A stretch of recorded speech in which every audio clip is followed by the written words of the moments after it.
Castlevania Nocturne Season 2 sends us all the way back to ancient Egypt. Central to the story is the lion-headed goddess Sekhmet and the many aspects of her being. Discussing Sekhmet, better known as Sahma to the ancients, is a long and complicated topic which we will not focus on in this video. She's in fact so complicated that even Wikipedia gets it wrong. This here is not a depiction of Sekhmet. Rather, let's examine how the show depicts the ancient Egyptian elements surrounding the goddess and how much of that is rooted in reality. Right at the start, we see one of the main characters visiting the temple of Sekhmet. As of today, there are no known surviving temples of this goddess in Egypt, but the one in the show is not totally fictional.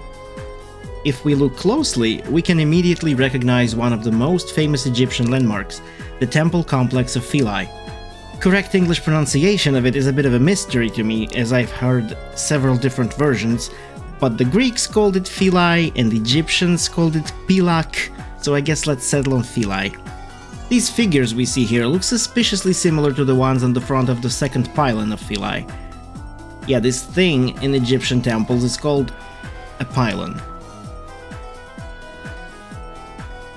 The structure is a bit different, the flagpole niches are different, but it's clear where these two guys come from.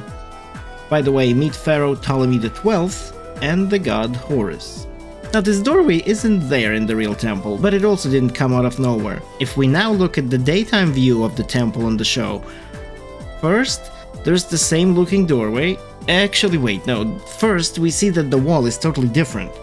I guess consistency wasn't that important. But regardless, this view looks remarkably similar to the first pylon at Philae.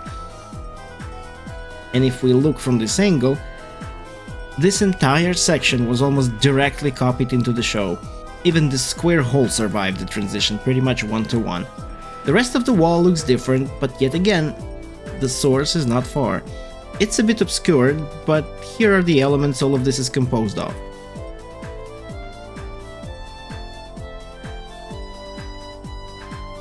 Now let's continue inside the temple. In this entrance hall, the first eye-catching thing is this canine-headed god. This could be Anubis, but more likely this is his cousin Wepwawet from the temple of Seti I at Abydos.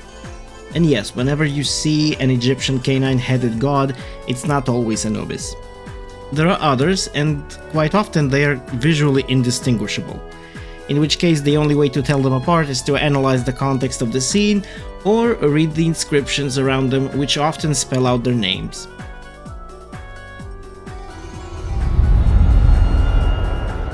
Continuing further inside, and on these walls here, we see the so-called heretic pharaoh, Amenhotep IV, also known as Akhenaten, the great revolutionary who rocked ancient Egypt with his religious and cultural reforms. He almost banned the old gods, elevating a single one of them, the Aten. This specific depiction most likely comes from this artifact, where we can see Akhenaten, his wife Nefertiti, yes, that's her, and their two daughters. The image is a bit condensed, but you can still make out all the key elements, including the younger daughter's image being badly damaged.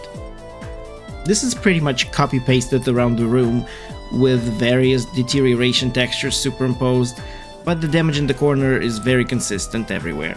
Ooh, what happened to the room? I guess the same thing as to the temple exterior. Let's move on. Lastly, we come to the sarcophagus chamber.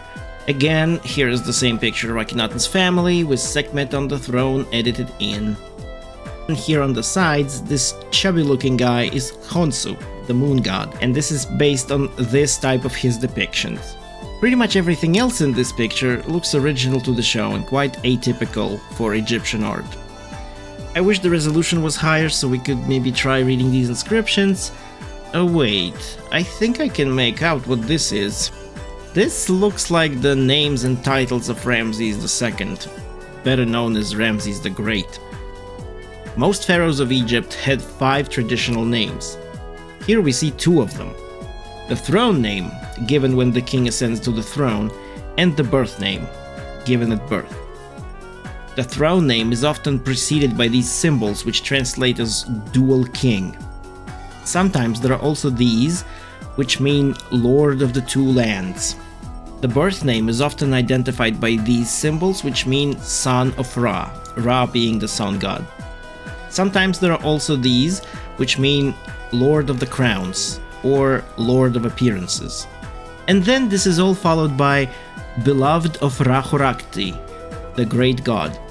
We don't really exactly know what the Egyptian language sounded like, but if I wanted to read this aloud in Egyptian, we have a couple options. First, we can use the so-called conventional pronunciation, which was made up by Egyptologists for convenience. This is what you hear in words like Kemet, or Sekhmet, or even Ra.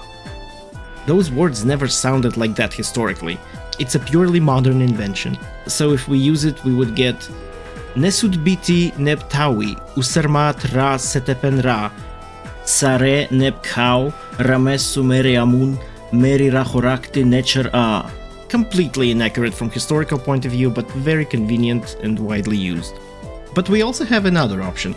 Thanks to the advances and achievements of modern linguistics, we can actually read this in the reconstructed pronunciation of the ancient Egyptian language. It won't be 100% historically accurate, but most sounds in these reconstructions are backed by a ton of verifiable data and years of research. So the chances of an ancient Egyptian person actually understanding what I'm about to say are much higher than with the modern conventional rendering. I'm not a historical linguist, so I'll most likely make a ton of mistakes, for which I apologize in advance, but here goes. Ensibaya, Niptawa, Wasmurarira, Setepnarira, Sia Rium, Nipha, Riram Sesa Meyamana, Meyerira Gerachte Natera.